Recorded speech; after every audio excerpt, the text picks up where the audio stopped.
Assalamualaikum warahmatullahi wabarakatuh. Di mata kuliah manajemen dan organisasi, kita akan membahas tentang struktur organisasi. Struktur organisasi merupakan topik yang penting yang selalu diperbincangkan dalam diskusi manajemen organisasi, baik oleh akademisi maupun praktisi. Situasi sosial ini dapat dimengerti mengingat struktur organisasi membagi orang dalam kelompok-kelompok kerja, mengatur alur proses atau prosedur koordinasi, komunikasi, dan pengambilan kebijakan. Struktur organisasi juga mendistribusikan secara habis semua pekerjaan organisasi. Akhirnya, struktur organisasi membangun sistem organisasi secara makro maupun mikro. Maka, struktur organisasi dapat dianalogikan dengan urat nadi yang berfungsi sebagai saluran peredaran darah dalam tubuh manusia. Sudah barang tentu apabila urat nadi manusia terganggu, maka dapat mengganggu peredaran darahnya dan orang bersangkutan akan menjadi sakit. Demikian halnya dengan organisasi. Jika struktur organisasi tidak berfungsi dengan baik, maka organisasi akan mengalami sakit. Bahkan jika tidak disembuhkan dengan segera, organisasi bisa mati.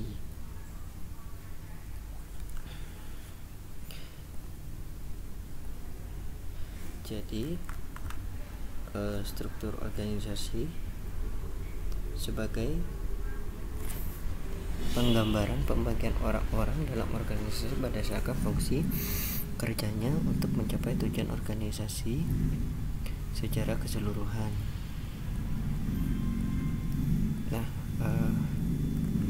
Struktur organisasi juga merupakan komponen organisasi yang paling sering dipersoalkan ketika kinerja organisasi rendah.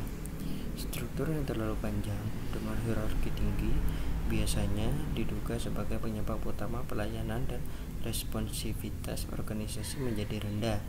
Semakin panjang jenjang struktur organisasi, semakin panjang jalur birokrasi, dan akhirnya semakin lambat suatu organisasi menyelesaikan pelayanan kepada masyarakat.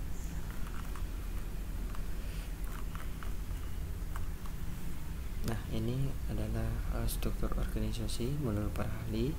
Yang pertama dari Alfred mengemukakan struktur merupakan rancangan organisasi. Melalui rancangan itu, setiap organisasi melaksanakan administrasi. Ada dua hal. Pertama,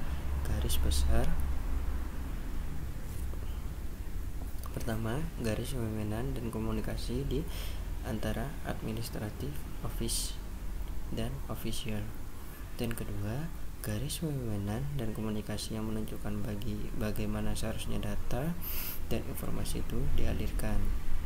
Yang kedua dari John Chill, struktur organisasi adalah alokasi formal dari peran atau pekerjaan organisasi, mekanisme administrasi untuk mengawasi dan mengintegrasikan aktivitas organisasi termasuk seluruh aktivitas organisasi melintas batas organisasi formal. Menurut Milberg mendefinisikan suatu organisasi dengan mengajukan beberapa pertanyaan sehubungan dengan kepentingan struktur organisasi, yaitu berapa banyak tugas yang harus dikerjakan oleh suatu posisi, identifikasi dari tugas-tugas tersebut, menemukan ada kejelasan peruntukan bagi individu atau tim atau kelompok yang sudah terlatih untuk mengerjakannya. Di samping itu akan ditemukan spesialis dari setiap tugas. Kata kuncinya adalah spesialisasi, yakni jenis pekerjaan manakah yang harus dikerjakan oleh tenaga yang memiliki pengetahuan dan keterampilan tertentu, dan apakah jenis pekerjaan itu terkait erat dengan perbedaan tingkatan dalam hierarki organisasi. Bagaimana standarisasi harus dilakukan atas isi pekerjaan dari setiap posisi dalam organisasi.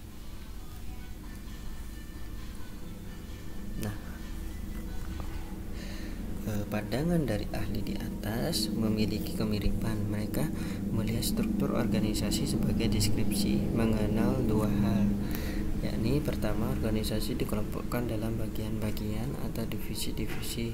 Kedua, di dalam organisasi terdapat bagian tugas antar orang atau bagian untuk menjalankan pekerjaannya.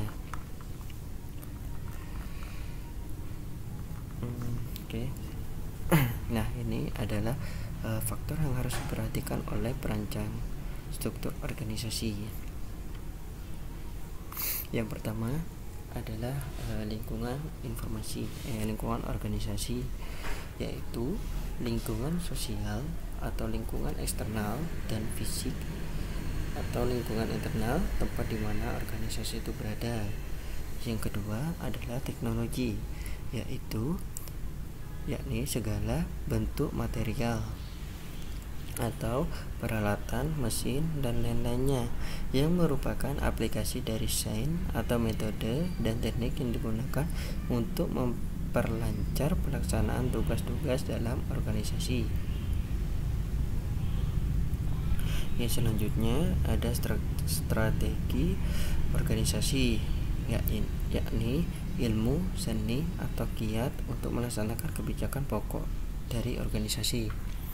Yang selanjutnya ada sumber daya manusia, yaitu jumlah tenaga manusia yang mempunyai kualifikasi tertentu untuk melaksanakan suatu atau beberapa tugas yang ada di dalam organisasi.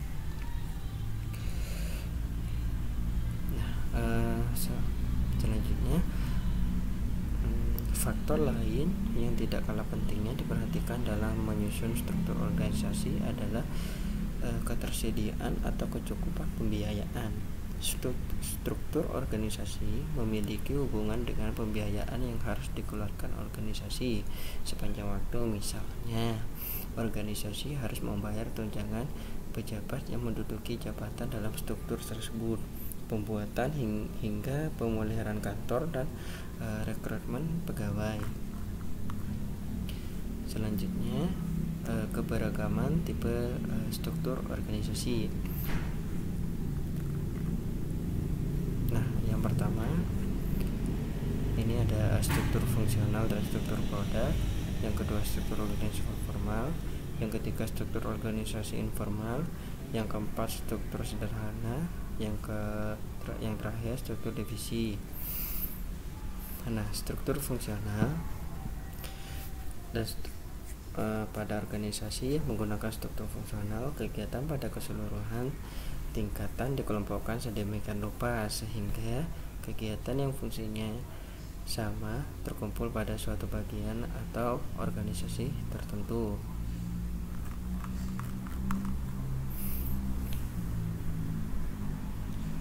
Nah, ini contoh struktur fungsional dan struktur produk. Nah, gambar di atas menjelaskan bahwa struktur organisasi berbentuk 4 fungsi, yaitu bagian sumber daya manusia atau SDM, bagian teknis penyelenggaraan pemilu, bagian sosialisasi dan pendidikan pemilih, serta bagian hukum.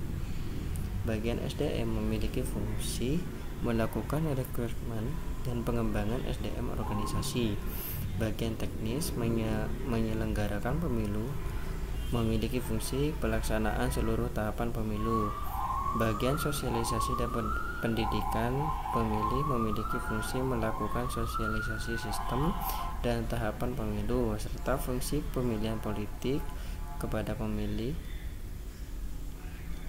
Adapun bagian hukum memiliki fungsi advokasi hukum dan penanganan sengketa pemilu. Nah, selanjutnya ada struktur organisasi formal.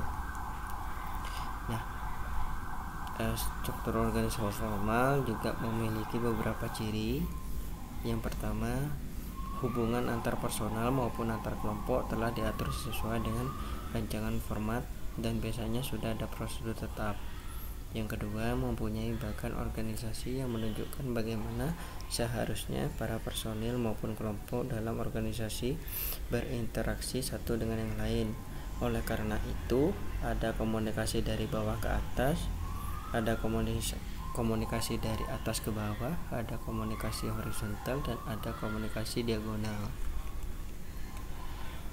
Yang ketiga, sering mempunyai struktur formal yang bersifat non-hierarki, non-struktural, yang bercirikan ada sekumpulan orang dalam satu struktur non-tim kerja, ada struktur matriks yang menunjukkan koordinasi, dan ada struktur metrik yang menunjukkan dan ada struktur yang membentuk jaringan.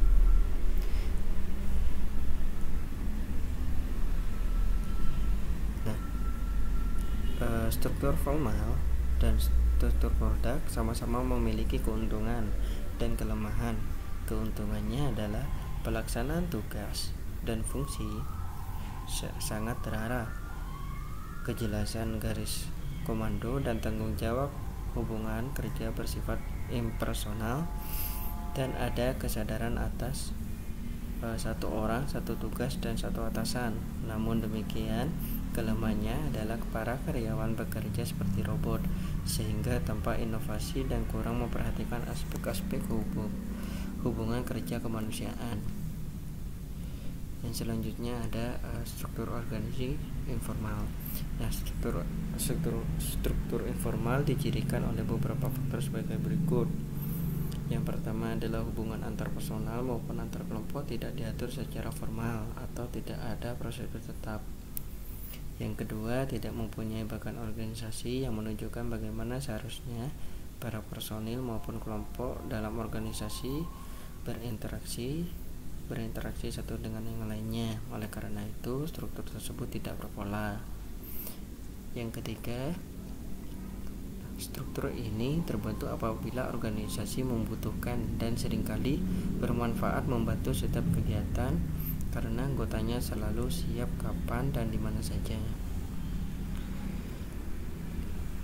Nah, yang selanjutnya, struktur informal sering membentuk sebuah organisasi informal karena relasinya antar personal yang terbentuk itu dapat mempengaruhi pengambilan keputusan meskipun hubungan-hubungan itu tidak diatur dalam skema formal atau malah tidak konsisten dengan skema formal atau bahkan struktur organisasi.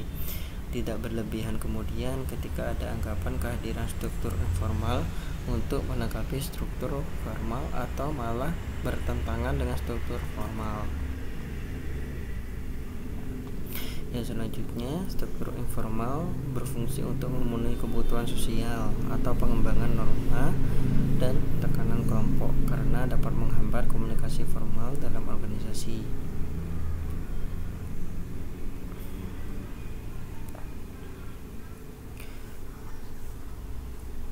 Nah, struktur informal memiliki beberapa keuntungan, yakni membantu orang mengerjakan tugasnya dengan baik, mengatasi keterbatasan struktur formal, mendapatkan akses jaringan kerja antar personal, dan dapat berhubungan dengan orang yang dapat membimbing tampilan kerja.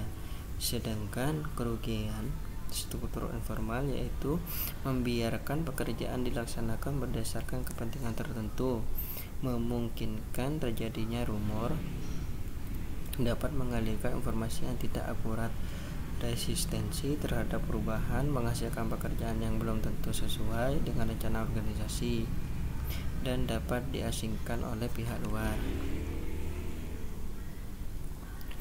Nah, selanjutnya ada struktur sederhana, adalah struktur minimal yang menggambarkan hubungan langsung antara para pekerja dengan manajer atau pemilik perusahaan. Jaringan komunikasi yang terlihat dari struktur ini tidak rumit karena mengandalkan komunikasi antar personal atau komunikasi tatap muka. Ini adalah gambar contoh tipe struktur organisasi sederhana. Selanjutnya, struktur divisi. Karakteristik struktur divisi yaitu aktivitas kerja dapat dikelompokkan berdasarkan proses atau jenis produk yang sama, pelanggan yang sama, lokasi atau wilayah geografis yang sama, dapat bekerja sama dengan suatu organisasi yang kompleks dan menghindari masalah yang berkaitan dengan struktur fungsional. Terima kasih untuk video ini, saya akhiri. Assalamualaikum warahmatullahi wabarakatuh.